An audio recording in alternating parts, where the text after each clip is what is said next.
I'll show you how you can enable TPM 2.0 on Windows 10 and or Windows 11. Now from the Windows 10 or Windows 11 here, you want to go to the search bar down here and you want to find settings. Just type that in. Settings, just like this.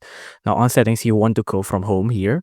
From home, you want to go to system. Now on system, you want to scroll down until you find recovery. Now on recovery, you can see there's advanced startup here. Just click on this button to restart now. Now once you restart now, you'll put into a blue screen like this. Now on here, choose an option, pick on troubleshoot. Now on troubleshoot, pick on advanced option. Don't pick on reset PC. Just click on advanced options. Now on advanced option, you want to click on UEFI firmware settings. Now on the UEFI firmware settings, you'll be put into your BIOS here, right? Now on your BIOS, you want to go to security.